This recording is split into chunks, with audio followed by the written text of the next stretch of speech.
Hello, and welcome to The Direct Approach with Wayne Moorehead, an exclusive podcast by DSN filled with candid and insightful conversations with leading corporate executives about today's evolving direct sales channel.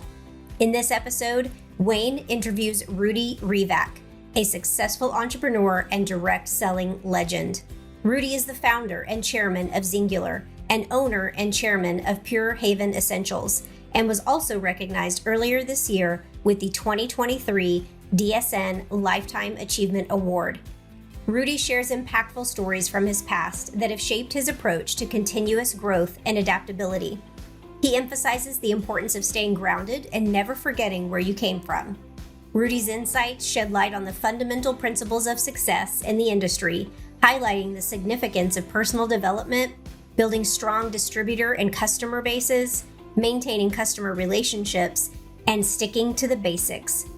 He shares his insights on the evolution of the business model and stresses the importance of maintaining genuine human connections in the age of social media.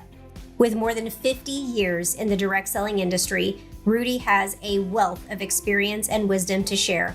Whether you're new to the channel or have years of industry experience, this episode is a goldmine of insights and practical tips to help you take your business and career to new heights.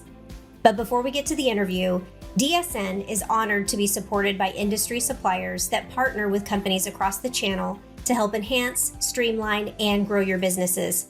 And this episode is sponsored by Thatcher Technology Group. Are you ready for what's next? With Thatcher Technology Group, adapt faster, scale smarter, and grow more sustainably with Ascend, a headless, microservice-based direct selling solution empowering your business with unparalleled flexibility and scalability. Ascend to what's next by visiting thatchertech.com to learn more. That's thatchertech.com. Without further ado, please help me welcome your host, Wayne Moorehead, and direct selling legend, 2023's DSN Lifetime Achievement Award winner, founder and chairman of Xyngular, and owner and chairman of Pure Haven Essentials, Mr. Rudy Revak.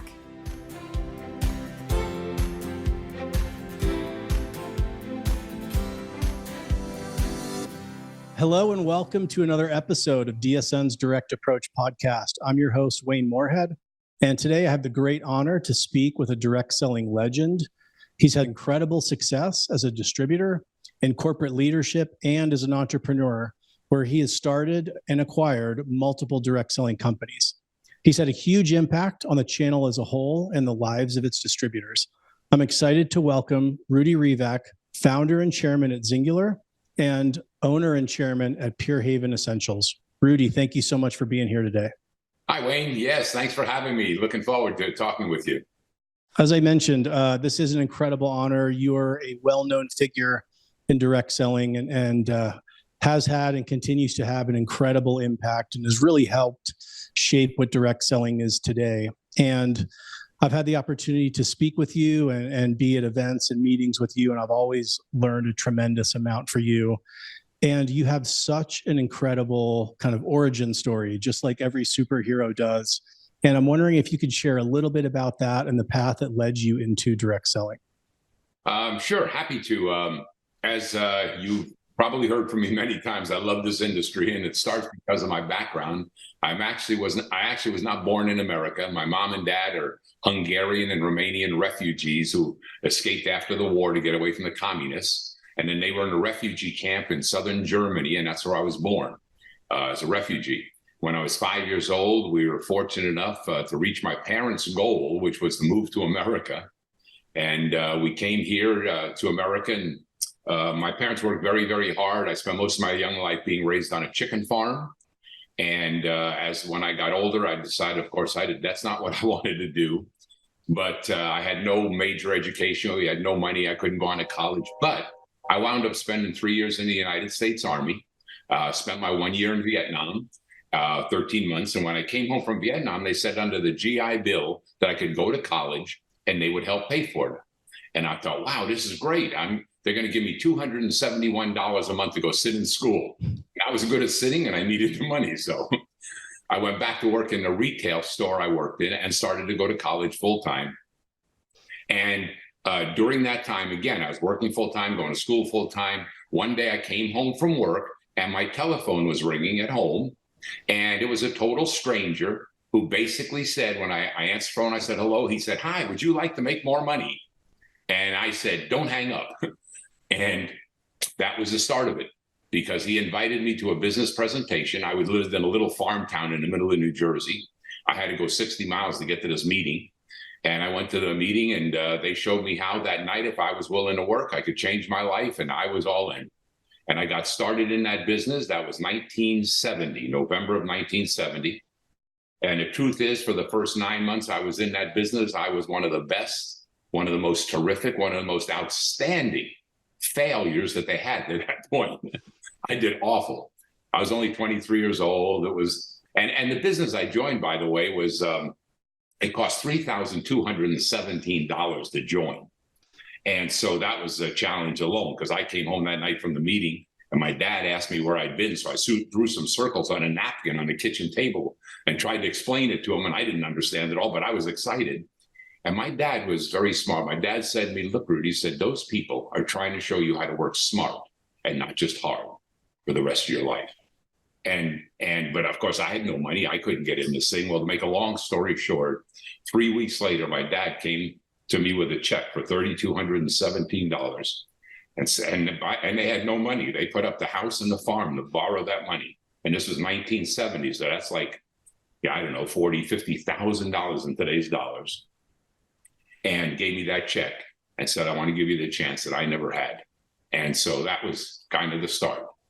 And I went to work. And as I said, I didn't do very well at the beginning because most of my friends didn't have $3,200. I didn't know any older people who did have $3,200. And by the way, I'll make a little comment there, because some people have said to me in the past, oh, you joined one of those pyramid companies because they charge you $3,200. No, people don't understand nowadays that back in those days, there was no UPS, there was no FedEx, there was no shipping systems. We became the, quote, local distributor.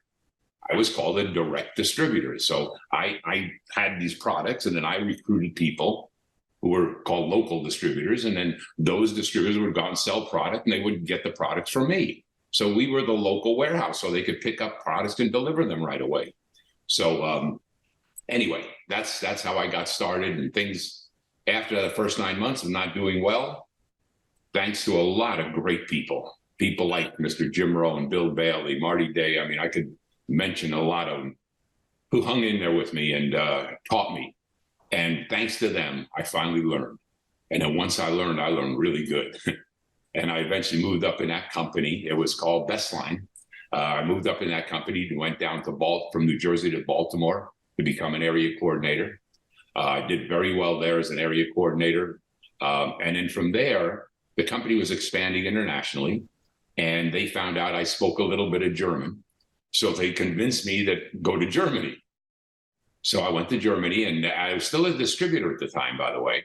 I went over, and so the first thing I did was started to build my own organization. And again, to condense the story over a period of a couple of years, I did well, and I became the sales leader of the company. And then from there, they moved me, asked me to go to Canada. Went to Canada, built a very successful business, again, as a personal business. But now I was also part of the company.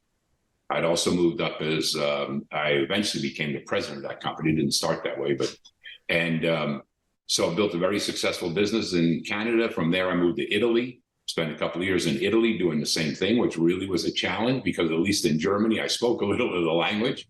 In Italy, I spoke none, but we still built a very successful business there. And then in 1983, I came back to the United States. Got involved with another company that was called Dynamite, which became also a very successful company at the time. And that was owned by Mr. Jerry Brassfield, who you probably know. Jerry is one of the legends also in the industry. Absolutely. A wonderful, terrific guy. And that became a success story. And then from there, for a multitude of reasons, I decided to go out and start my own in 1995. And that's when I started Symmetry. So, and then from there, then we started, 13 years ago, we started Xyngular. So here we are. It is such an incredible and inspiring story. And there's so much to learn in that. One, I am kind of an indirect beneficiary of the GI Bill. My dad got drafted during Korea, served, and then went to college, would not have been able to go without that. So that led to a lot of opportunities that he had. And then obviously, indirectly, some of the opportunities that, has been afforded to me. But I think one of the things that really strikes me there is that individual that called you, that stranger that was probably nervous on the other line, wondering whether they should place that phone call or not, but somehow got the courage to call and ended up, bringing you into direct selling and all of the downstream impact that has been had from that single phone call, kind of that single moment of courage that someone in the field had, to reach out and connect and tell somebody about the benefits and the promises of direct selling. I think that's incredible. I think it also shows the incredible impact that direct selling can have on someone's entire life. So, and I know we're going to get into some of the personal development and growth, but again, just watching you start out as a distributor and then become this absolute legend in direct selling, getting the Lifetime Achievement Award from DSN. There is so much to learn from that story. And you mentioned some of the people that you were involved with early in direct selling, and that was such a special time, almost this Camelot time, it seems like, in direct selling, where there were so many of these legends working with each other and learning and mentoring and kind of rubbing shoulders, people like yourself, people like John Fleming, who have impacted so many people, Jim Rohn, who have impacted so many people, as you mentioned. I'm curious, as you look back on that time, what was it about that moment in direct selling that made it so special and have such an impact on the rest of us in corporate for decades? I think it was because we built relationships back then, which is the foundation to this industry, to what we do today, whether it's network marketing or party plan businesses. It's the building of the relationships that makes us special. That's why we're so good. That's why we've lasted all these years. And that's why we've become so successful. And it was those people, the Jim Rohns, who, I can't tell you how much Jim changed my entire life. And by the way, Jim came out of the same company I did. He was back then, was a distributor. He was one of the trainers in the company, but he was also in that same company. So, by the way, was John Fleming. We all came out of that same initial company. And amazing. Jim Rohn that was the magic. When I heard Jim Rohn, remember, I was 23 years old. Jim was probably in his early 30s then, because he was about 8 or 10 years older than me. But Jim made such an impact on me, because I remember him standing up in front of the room and saying, look, for things to change, you have to change. And for things to get better, you have to get better. And that I bought into that philosophy. And then with his help of all of the personal development training that he did over that time to make us better, my gosh, that's what did it. And I believe that still does it to this day. We are a relationship build business. You'll hear me say 100 times, we build people and people build our business. And if we don't build the people, we don't build a business. Oh, we can sell some products, but we're not going to build a good long-term business. So. Absolutely. That is, I think, one of the superpowers of direct selling is our ability to build relationships, to build communities. And again, from kind of a competitive or differentiation standpoint, that is something that we do better, than any other channel, than any other type of business out there. But again, we still look back on that time, all of us at corporate, and have learned so much and look at that as such a pivotal time for all of us in direct selling that really kind of created the business model and how we do business today. And I'm always interested in corporate leaders that started out in the field. That's something I didn't have the kind of pleasure of doing, but I've spent my career trying to really understand the field and that mindset. And that must have been that perspective that you got such a great advantage as you then transitioned into more of a corporate role. And I'm curious, that perspective that you got, how did that kind of help and inform and empower you once you got into the corporate side? Well, Wayne, is tremendous because, unless you have gone and talked to 10 people and got all no's, and unless you've gone out and had the people laugh at you for trying to enroll them in your business or try to sell them your product, you can't understand what it's like for the distributor on a daily basis. See? And so I think that's a big benefit for me. One of the things that I constantly am driving into our businesses, and that is the most valuable asset we have in our company is not our product, not our business, not our IT systems. The most valuable asset we have is our distributor field. And if you forget that, if you get that out of sync with your business and you're not focused on them and what you can do to help them improve and grow and develop and get better, then long term, it can't work. Absolutely. That is kind of when it seems like companies can kind of go off the rails a little bit, when they start feeling that the distributors or the field work for them instead of the reverse. We're really there to support, energize, grow the field. And the companies that succeed, especially long-term, as you mentioned, are those that are really distributor focused, field focused, and continually understand those needs, wants, and desires of the field. You mentioned also your time as they sent you kind of to Germany and then Italy and other international markets. What was it about kind of gaining that international perspective? Again, you had some of it growing up, but directly, working in the direct selling channel, why was that time in international so pivotal to the rest of your career? Well, that's a good question, because one of the interesting things about our industry is people always think, oh, well, you're different. I don't know, because you're in a different part of the country, or you're different age, or you're younger, you're older, you're this, you're that. So that makes it different for you than it does for me. One of the things I learned quickly when I went international was people are people. They want the same things. They love their family just like I love my family. They want a better future just like I wanted a better future. Now, maybe some of the ways we got to that point of helping them to reach those goals, maybe they'll have changed a little bit. Maybe if I do business in the Midwest, it's a little bit different than doing business in downtown New York City. Okay, that might be. But the goals and dreams and aspirations and the things that our business sells so well and gives so well to people, the promise of the future, the hope and opportunity, those things, I don't care where you go on earth, they're the same. And I learned that by being in those various countries. So I think that's probably the primary thing. I love that. Getting that perspective. We go into often just thinking it's kind of easy to kind of localize everything or kind of, translate what we did in a home market into these others, but having that perspective of those fields where we are so much the same. Those dreams and desires are exactly the same, but there are some subtle differences in the way maybe we communicate and we operate. That's invaluable perspective, I think, to have from the corporate side. So you were a very successful field leader and then transitioned into corporate. I'm curious, what inspired you to leave the field and move into corporate and kind of leave maybe your team and the organization that you had built to focus on building the corporate side of the business as well? Well, for me, Wayne, it was kind of a natural process, and here's why. When I joined this industry in 1970, we didn't have all the systems, obviously, that we have today. We didn't have 8 levels of paying down line. Why? We didn't have computer systems. I mean, I can remember having these spreadsheets we just had 1 and 2 and 3 levels, and people would do it on paper spreadsheets to try to figure out the levels in a generation. It was hard.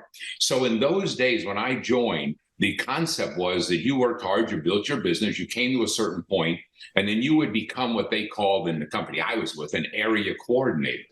And so you became the person in a certain area. For example, when I moved from New Jersey to Maryland, I became the area coordinator there. And so I did weekly meetings and weekly trainings, and people came into the meetings and the training events that I was doing. And for that, I got an override of the area. I was still building my business personally, but then I also got an override for helping other people build their business. So it was kind of having a 3% commission on the entire area. They weren't all my people, but I was helping all those people. And then from there, you moved up to become what they call the regional director. And then the next level was an assistant vice president. And this was all in the sales. So when I went to Germany, I went there as, quote, an assistant vice president of the sales field, but still as an independent distributor. Gotcha. So I kind of naturally worked into the corporate side. And then eventually I did very well. And I was fortunate enough, they promoted me to president. And that's how I wound up in that position. Oh, that's really incredible. And I know there are a couple companies that kind of have that or bring in kind of a dual role. Someone that sits at corporate, maybe sits at the board or on the exec team, but also still has one foot in the field. And I think those people are invaluable. To be able to have both perspectives and to see kind of both sides of the business is such a great asset to have there at corporate. And kind of as it relates to systems, I want to talk in a second about kind of some of the importance of really having a great system, a duplicatable system. Part of that revolves around customers. And we've seen greater and greater emphasis over the last several years of companies focused on the customer, of having more of a direct relationship with that customer. I'm curious, with your perspective, what do you feel is the right approach or balance to take? Oftentimes we can focus on the field at the expense of customers and vice versa. Where do you feel that balance should be from a corporate perspective? My personal feeling about that is this. The people talk about, oh, we got to go get more customers. I totally agree. So business is built on customers. Without customers, we don't survive long term. The question is, who gets those customers? How do you get those customers? So if I want more customers, and I'm a network marketing company or a party plan company, if I want more customers, what if I got more distributors? If each of my distributors has 10 customers, let's just keep it simple, and I have 1,000 distributors, okay, how many customers am I going to have? 10,000, that's great. But if I want more distributors, what if I got 10,000 distributors and each of them had 10 customers and we're making money? I'm growing my sales field. I'm growing my customer base consistently. So from my way of thinking, if I build more people and they go and get their customers, I am doing both. That's the whole concept behind our business. Mary Kay didn't get, I don't know how many customers they have around the world. They didn't get those themselves. They got them by getting a lot of ladies who wanted to build a business, who each went out and got their own 100 customers. So 1,000 people with 100 customers, wow, 100,000 customers overnight. How hard would it be for me alone to go get 100,000 customers? And more important, how hard would it be if I got those 100,000 customers to keep them? Without the business partner involved, without our distributors involved, how do I keep those customers? So that's my point of view. More business partners, more people that I'm helping to succeed, I will build a lot of customers. That is such valuable perspective. And it gets back to your comment about relationships, that as we kind of maintain those relationships with the field and field leaders, they're going to build those relationships with new customers or help retain them over the long term. And I think we lose sight of that, especially in today's kind of more digital world. We lose sight that those distributors are going to have really deep relationships that are inevitably going to lead to greater lifetime value and greater longevity with the customers themselves. Definitely. I know at times I've lost sight of that for sure. 100%. If we know that customers are very fickle. Tomorrow, somebody else will be blowing in their ear about a great product. The next week, there's somebody else. And there's a commercial on television. And they're constantly being bombarded with other messages. If they don't have a personal relationship with the person they're buying from, well, then why not try all this other stuff? But if I have a relationship with my neighbor, Mary, and I do like her products, they're great products, and she's giving me good service, why would I want to go somewhere else? Absolutely. No, I love that.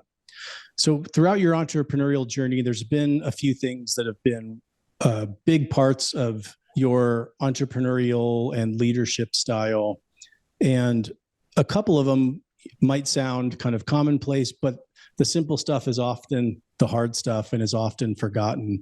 And I know personal communication is something that you became a master at and then helped the field and all those that work for you at corporate. Can you talk a little bit about the importance of that personal communication and really being amazing at it? Well, from my point of view, I think the key to communicating well with our field and with our office staff and with anybody else is to maintain your humbleness. Sometimes we become so successful that we forget where we came from. And I have always tried to remember I'm a chicken farmer that got very lucky by meeting some great people who helped me to succeed. And my master teacher, who was on this earth 2,000 years ago, said, "He who wants to be the greatest must become the least." And I believe that. I really believe in that philosophy. In order for me to be their leader, I need to also be able to be part of them, understand who they are, where they are, and help them move forward. So I think communication has a lot to do with you being humble enough to lower yourself or to bring yourself down to the understanding of wherever that person is that you're talking to, whether that's in-house in the corporate area or in the sales field. And even in the sales field, how many different levels of sales leaders do we have? Right? So hopefully we are communicating with them at their level, is my point. I love that.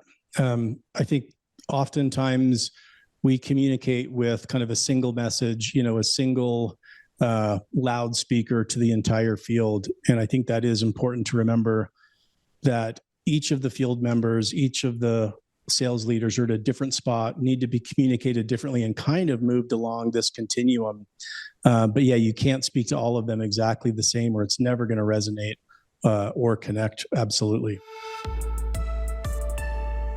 2024 marks DSN's 20th anniversary, and we invite you to celebrate monumental milestones with us at the biggest and best events yet.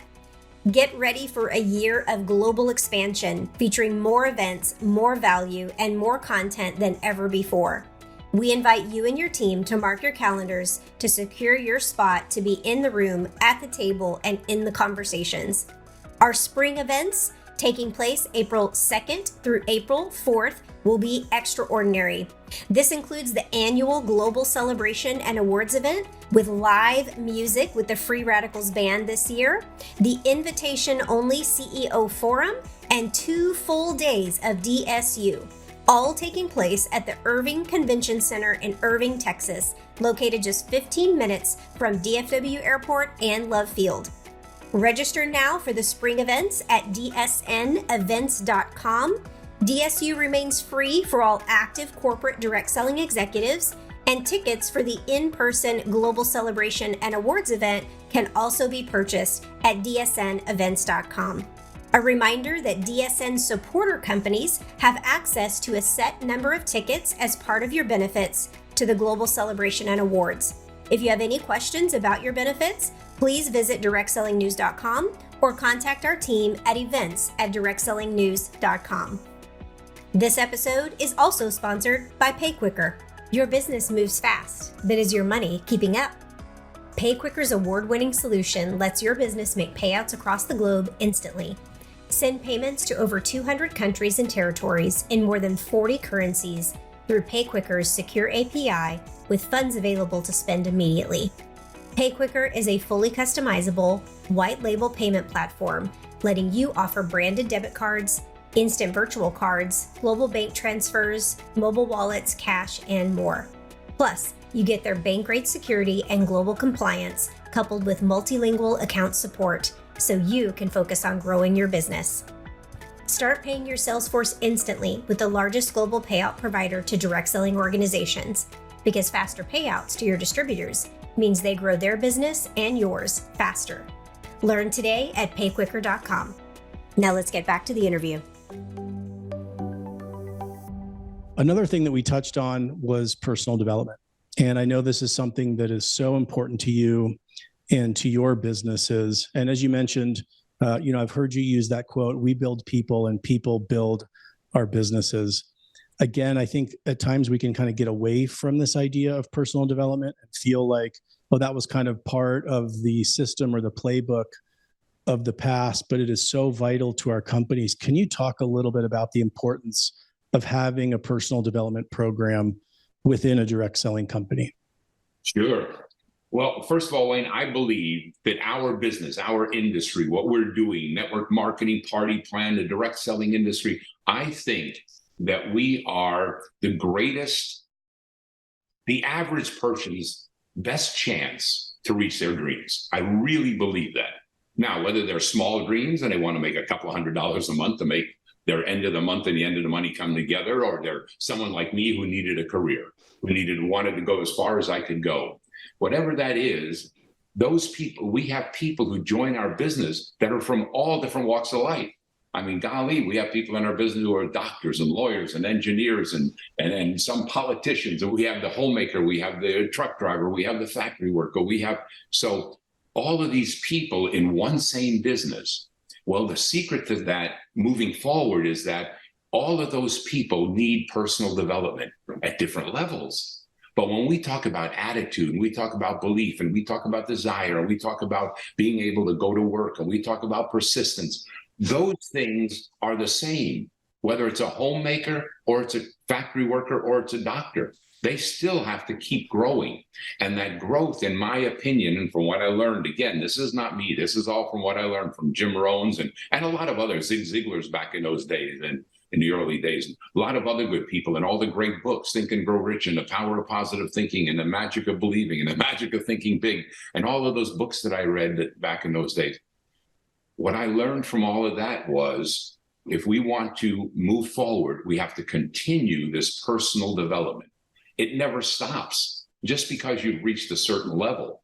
Matter of fact, usually, and especially in our industry, this happens. Once a person reaches a certain level, all of a sudden they think they don't need any more personal growth. And when that day comes, in many times, that becomes the downfall, because now all of a sudden they start moving backwards. So anyway, I go from New Jersey to Baltimore, Maryland. I was in Towson, Maryland, where I live, and that's where I had this meeting location. And I start building. I'm an area coordinator, and things are going great. I'm making more money than I ever made in my life. It just blew up. I don't know why. I was excited. I was enthusiastic. I was working hard, and the business just blew up for me. And all of a sudden, we had like 50 area coordinators in the country, and I became one of the top 5. And every month we would fly into the company because they had this regional director meeting, but the top 5 area coordinators could come, and we would fight for that. And here I am, I'm making $10,000, $12,000 a month. This is 1971 for a chicken farmer. That was a ton of money. That's like, in today's world, I mean, gosh, that's tons. And I'd never seen so much money in my life. And all of a sudden, that humbleness I was talking about went away. All of a sudden, I wasn't a chicken farmer anymore. And pretty soon, my regional director, his name was Marty Day, a wonderful guy, taught me a ton. And the distributors start telling Marty that Rudy's getting out of control. Now, there was more to it than that, but basically that's what they were saying, telling these stories about how my ego was getting out of control. And it was my ego. And we were in this, we were going to do a meeting together. He had come to town and he had a motel room where we had the meeting room. And we're walking along and he's trying to be kind to me in this meeting room and to tell me, look, Rudy, you need to get a little more humble. You got to get back to who you were. And he's trying to tell me. And of course, I'm saying, no, it's not me, it's them. They're not doing. And the problem was, see, my business is gone. It blew up. Well, now it was going backwards. It kept going down. And he's trying to tell me, Rudy, the reason your business is going down is because of you, not because of. And of course, I wasn't accepting that. And Marty, before he got into the business, he was a construction worker. He used to put those big tires on those big earth moving machines and that kind of thing. And he was a short guy, but he was stocky. And I was a foot taller than him. And we're leaving the room and he's still trying to convince me. We're walking down a hall and it was one of those motels where it had a walkway outside of the rooms. And all of a sudden he just blew his top and he grabbed me by my suit and he lifted me up on this concrete wall and he started screaming in my face. And he used the language that he would have used when he was a construction worker. And finally I said, dang, you're serious about this, aren't you? And that's what it took to get through my hard German head, right?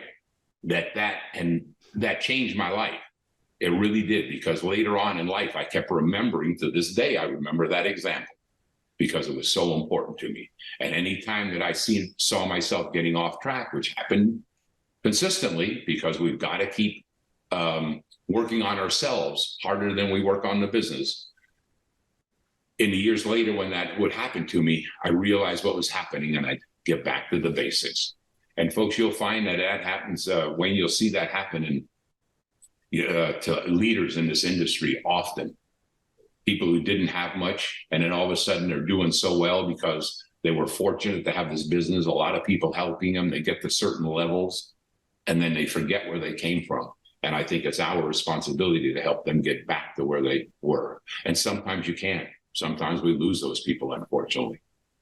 So, wow, that's an incredible story and an incredible example. And it kind of reminds me of a couple of things. One, just that continual success is directly correlated with having this continual growth mindset. of always being a lifelong learner, which is something that I know that you really espouse. So that kind of reminds me of an example that I've heard. I know we've all heard this story, but two corporate executives are talking about going to all of the time and expense to educate employees and the sales field. And one kind of was wondering to the other, what if we go to all this expense to help educate and build these people and they leave? And the other said, well, what if we don't and they stay? So it is worth it to always have an investment in personal development and to be focused on growing people, because you never know the result of helping them grow, but you definitely know the result that you'll get if you don't help people grow. And wouldn't it be great if you did help somebody else grow and develop, and then they moved on? All right, that's life. Yeah. That's what things are. That's you raise children and they move on. That's your goal is to do that. It's part of life. Yeah, and it is such a tight knit community and sales channel that we always end up bumping into each other. We end up going to different companies, or a field leader may leave, but then a lot of the times they come back. So kind of having that long-term mindset of helping them grow, because again, you never know when it's going to come back around and kind of help you benefit.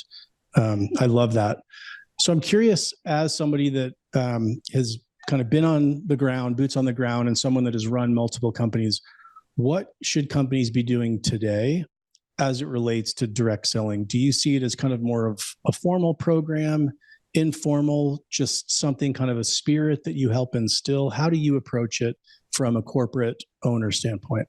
Well, my goal is to stick to the basics. I believe that this business is still built, as I said before, on relationships.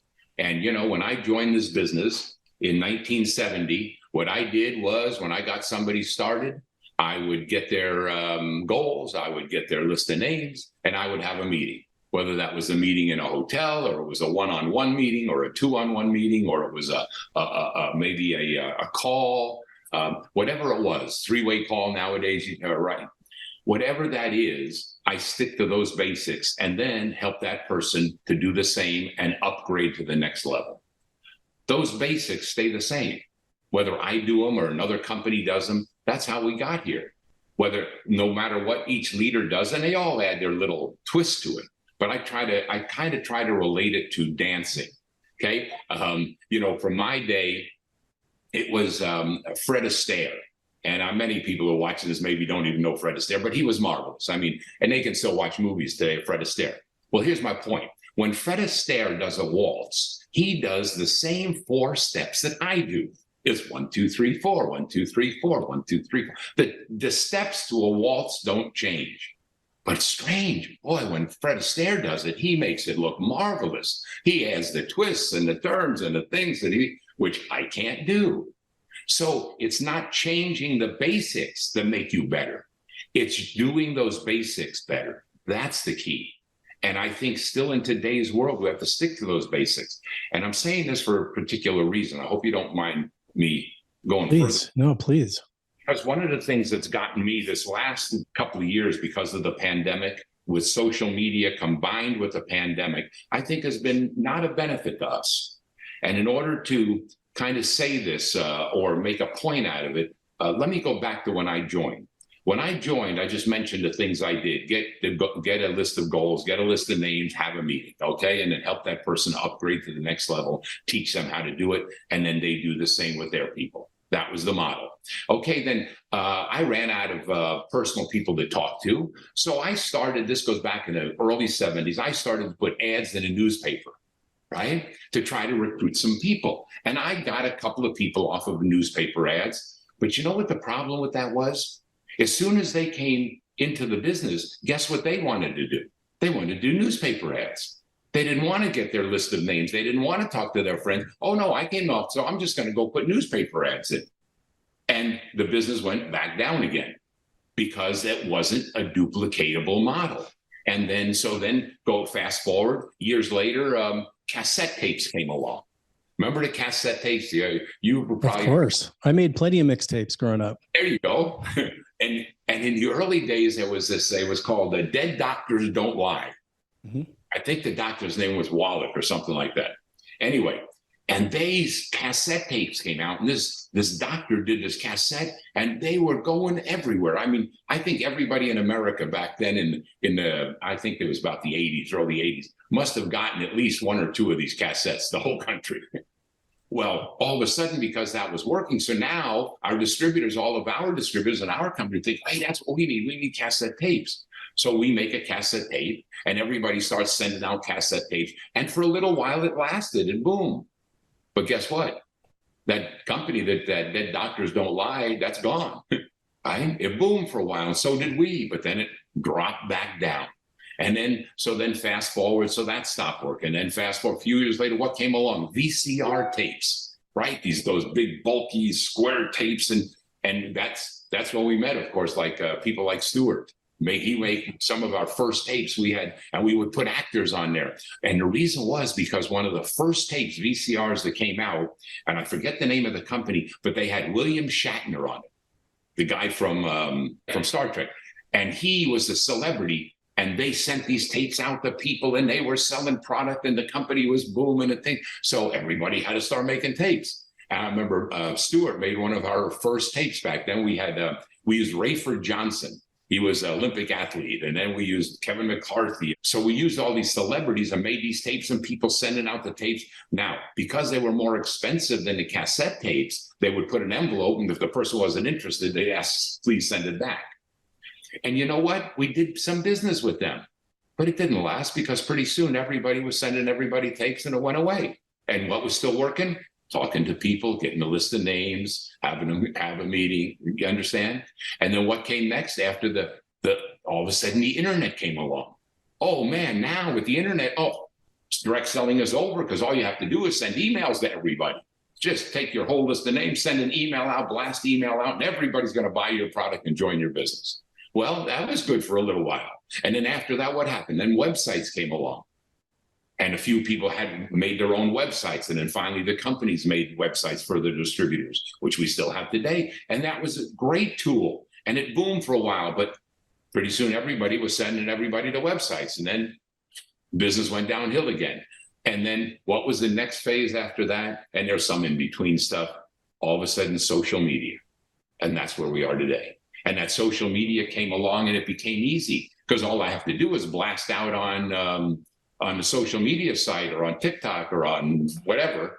I just blast out my products, and people are going to buy, and people are going to join my business. Well, for a little while that worked, but the real negative, in my opinion, you can argue with this if you want, was when the pandemic came along. Because all of a sudden, these millions of people are home doing nothing, and they get the social media that says, hey, you can work from home. And people were signing up like crazy. They were buying product, they were joining the business, and it became so easy.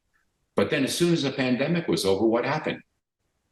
It dropped back down, because those people never started correctly. They didn't start with a list of names. They didn't start with some personal development. They didn't start by having a meeting. They didn't start with the basics of the business. So as soon as the pandemic was over, boom, they were gone.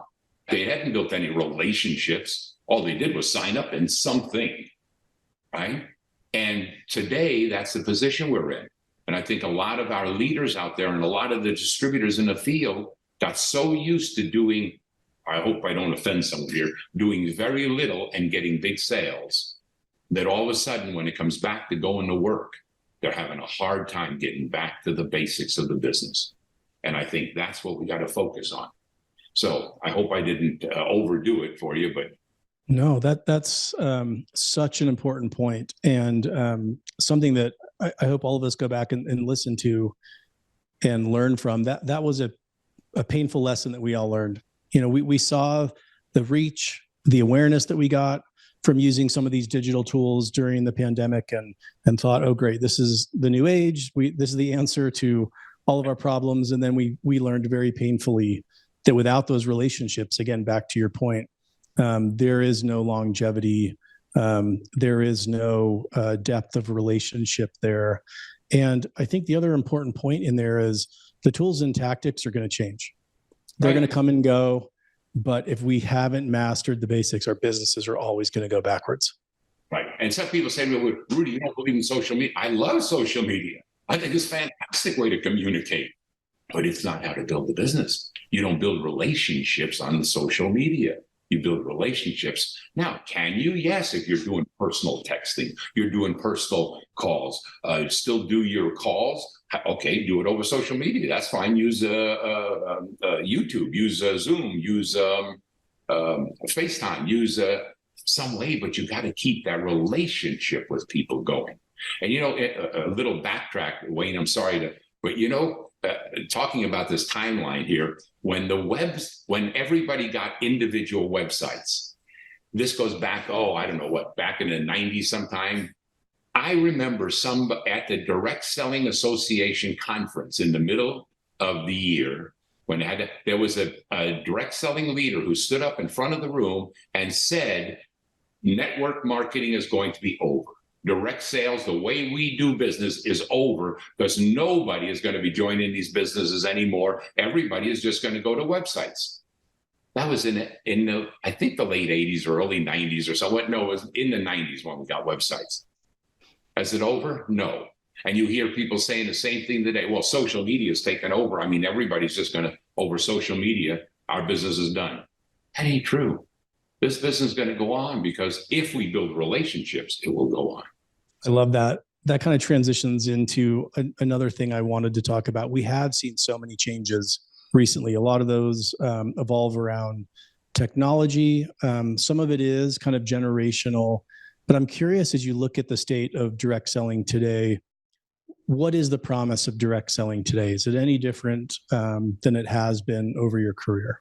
Well, certainly it's always changing because we always have new tools. Like I said, all of those things, that timeline I went just through, whether it was the newspaper or the internet or the VCR tapes, or all of those are tools that we benefit from. Makes our business easier, makes our business more available to people. It expands your universe, most definitely. So all of those tools are wonderful.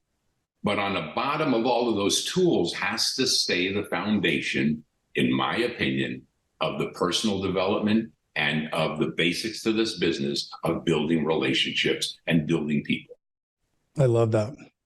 So one of the dynamics that we're seeing now in direct selling, they've always been there, but recently there's been a little bit of an increase in companies acquiring others, companies merging, and you lived through this as a distributor leader.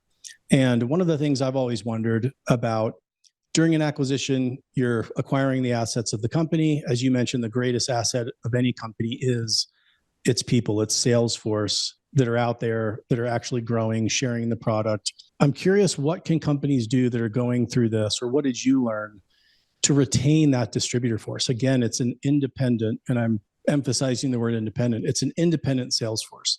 So of course the company wants to acquire and bring them over, but what can they do to make sure that it's successful and to bring those two different fields and maybe communities and cultures together? Yeah, wow. So I got to again backtrack, and I'm sorry to have to do this, but I always have to go into history in order to get to the present. The reason I started doing it, when I was in that company that I first joined, Bestline went out of business in the USA in the early 70s, mid 70s, I guess it was. And I was in Germany at the time. So I still had my opportunity. But unfortunately, the people in the US lost their opportunity.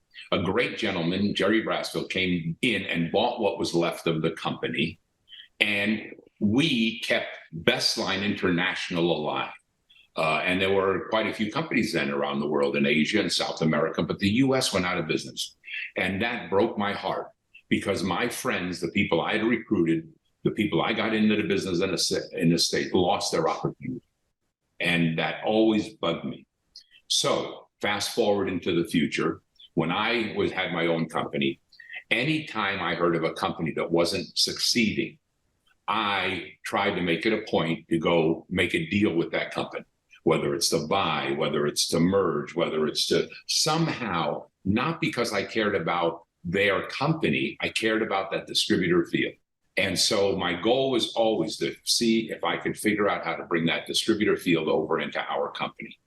And the key to doing that is, in my opinion, is to get out there and talk with those people and have them understand who you are, what your culture is, what your mission is, where you're going, and what it is that they really feel strong about. And usually there's only one or two super products in their line that they are very devoted to. So if you can maintain those in the long term, that's key. Number two, their marketing plan may not be exactly the same as yours. So figuring ways by looking through that, taking their compensation plan, putting theirs on top of yours, and see how are they going to fare under your plan as opposed to the plan that they're under. That is very, very important. So, because primarily, what do those distributors in that company care about? They care about their culture. Well, yes, unfortunately, they're going to lose that culture. They have to be convinced that your culture is equal to theirs. If it's not, they'll probably not hang around, in my opinion. But other than that, other than the culture of the company, they want to make sure that they get their commission checks on time. They want to make sure they get their products on time. And if you can convince them that those two things are going to continue to happen, and you're working with them individually, personally, I don't mean one-on-one, maybe with 1,000 distributors, but you're going to their meetings, not just having them come to yours. You're going and you're talking to them out in the field. My gosh, I spent a lot of time traveling around this country and even in the world to a lot of little towns, just talking to small groups of people to hopefully have them come over. And it's been successful for us. Many of the original leaders that we got into Xyngular back when we started 13 years ago was because we acquired another company and that was not doing well. And to this day, some of our top leaders in Xyngular are the people who came from that company. So again, they care about their future, they care about their products, they care about getting their commissions on time. And can you make that work? I think that's the answer. Yeah, those are really important points. So if you were talking to somebody, playing a hypothetical here for a second, if you were talking to somebody who was in the process of starting and launching a direct selling company in today's direct selling landscape, what advice would you give them? And would it be any different today than it would have been 10 years ago? Maybe not 10 years ago, Wayne, but 20, 30 years ago, it would have been, yes, it would have been different. My advice would be, make sure you have a lot of money handy, because it's going to take more investment than you think in today's world. Didn't used to be that way. I mean, in the old days, it was you could almost start one of these out of a garage. But in today's world, with all the things that you need, from the internet to the websites to the shipping systems that we have today, all of the things that it requires, I think today's world it's going to take some money, and whatever that amount you think you're going to need, double it, because that's probably what you'll need. So I don't know of any better advice than that, except what I've been talking about, and that is make sure you have a good, basic, simple system that incorporates relationships and builds people. That's great. Great advice. So I want to shift into the last few questions that I have, talking a little bit about kind of life and leadership. I know that you have always had something that you were passionate about that's outside of family, outside of the businesses that you own and run, something that was just for you. And I know racing has been an enormous part of your life and a big passion. Can you talk about the importance, as someone that's run huge companies, of having that one thing that's just for you? Oh, yeah. Yeah. Well, you have to have something as a quote release to kind of get away from business. And as you say, I mean, I've always kind of been what people would call a motorhead. Cars, motorcycles, they've always been in my life from way before I was even in this kind of business. I was a kid on the farm. I had a motorcycle. I had an old car on the farm I was driving around, and from driving tractors and stuff. So that kind of always lasted for me. And then I also had a big dream of wanting to fly. I always wanted to fly. So thank God I got into this business, and it gave me the opportunity to do all those things, because unfortunately, all the things that I like to do, from motorcycles to racing to flying, they all cost money and quite a bit of it. So yeah, and of course, one of the other things I am passionate about too, outside of just the fact that it's direct selling, is the nutritional industry. Nutritional supplementation. I really, truly believe in nutritional supplementation. I believe that nutritional supplementation is the answer for a lot of people to maintain good health. In today's world, because of the way we grow and process and store and freeze dry and cook and all the things we do to our food, I personally believe we don't get enough nutrition. Doctors say, well, if you eat right, you don't need vitamins and minerals. That's true if you eat right. How can you eat right with the way we grow food today and process and then overcook it? And we're not getting the nutrients we used to need. So I think a good nutritional supplement is just an insurance policy. So I've been very passionate about spreading that message also, not just in our business, but in general. I have believed in that since back in 1975 when I was in Canada, when I first started to believe in nutritional supplements. And back then, no one believed in them. You go to a doctor in 75 and ask, should I take nutritional supplement? Heck no, that's harmful for you. Don't take that stuff. And one of the reasons I bring that up is I happen to be 76 years old. I still drive a race car. As a matter of fact, I was supposed to be in Seattle this weekend racing. I'll be down in Pahrump racing in a Trans Am series on a couple of weeks from now. At my age, I still get out on a motorcycle. This morning, I was out on a motorcycle with our hog group. We ride a couple of times a week. And I still fly my airplane. And I'm not saying that to brag. I'm saying that because, look, nutritional supplements work. I'm 76 years old and I still feel great and I still have the energy. Age is a number if you're willing to take care of yourself. So I don't know if that answers your question. It does. It does. And you've definitely been an inspiration on that front for me, learning about how to be a leader in corporate, how to balance family, work, personal passions, things like that. So again, you've always been an incredible inspiration. I love hearing the stories of your racing and all of that. It's really cool. So what does it take to be a really effective leader, not necessarily in terms of sales numbers and growing a business, but really having an impact on others? I think that's something that has really been kind of part of your leadership style. And I'm curious how you kind of can do both, but more have an impact on others' lives. The answer to that, Wayne, for me would be, what I said before, is that personal development. Now, in my case, I was very, very, very fortunate because I had Jim Rohn as a mentor in those early days, okay? And I just bought into everything. And to this day, if you listen to my trainings, you'll hear Jim Rohn.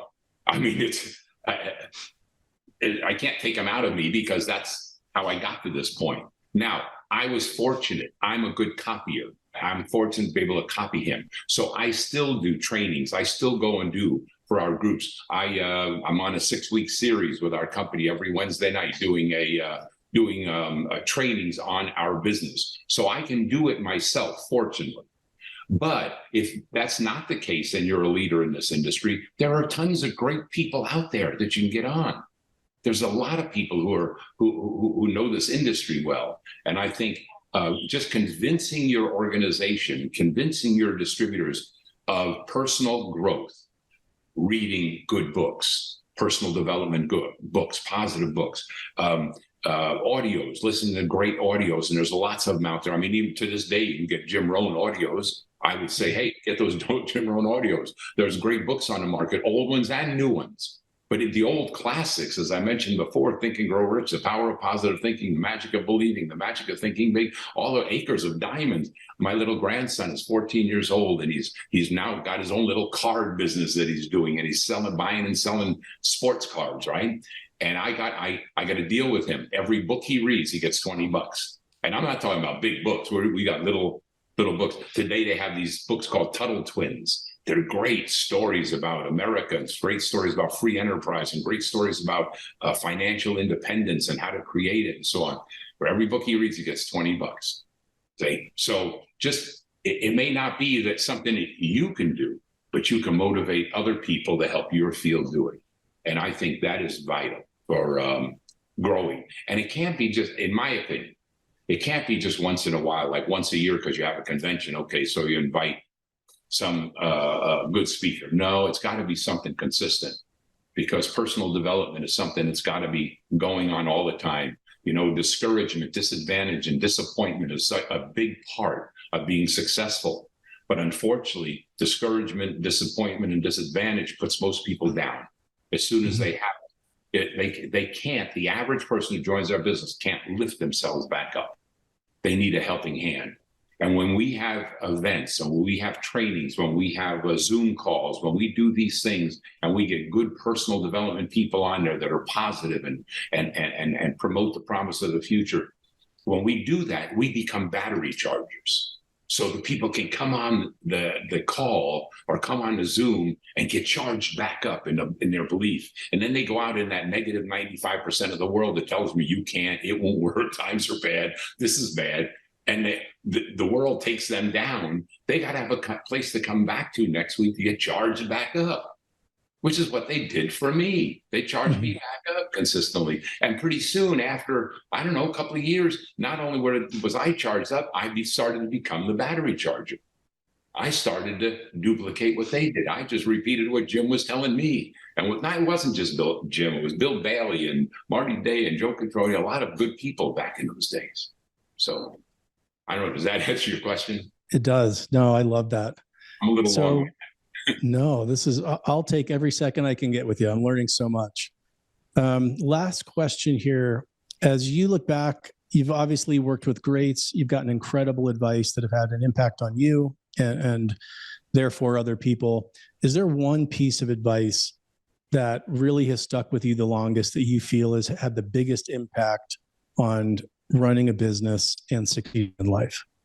Other than my faith in God and my belief in God, that I think everything happens for the best and happens for a reason. Other than that, I would say in this industry, what I mentioned before from Jim Rohn, and that is, for things to change, you have to change. For things to get better, you have to get better. And that is nonstop. Just because you've reached a new level doesn't mean you can stop. You've got to continue that growth. It's when I draw out my personal growth areas, attitude, belief, work, desire, and persistence. When I draw those out, there's with arrows, because it never stops. It's not a list. It's got to be a circle, because it'll never stop. To this day, I have to challenge myself constantly. To this day, I have to work on myself. To this day, we work on our business. Things are up and down all the time. That's the way this business is. And you've got to constantly be working on you and working on your business. I love that. That is the perfect thought to end on. Rudy, I want to thank you so much for your time today. And on behalf of all of us in the channel, thank you for the incredible impact that you've had to shape the direct selling of today, the business that we're all operating in. We really feel like we are standing on the shoulders of giants, including yours and many of those people that you mentioned today. Thank you for continuing to lead and be such a great example. Thank you. Thank you for having me, and thank you for doing this, because, we are helping, this industry, we are helping a lot of people help themselves. And I am a prime example of that. I love this industry. I love what we are doing. We are literally changing people's lives for the better. Thank you, Rudy. All right. Thank you. Thank you for tuning in. Please take a minute to give a 5-star rating and review to help Direct Approach continue to provide candid interviews and insights for direct selling corporate executives. Thank you for listening and supporting DSN and the Direct Approach podcast.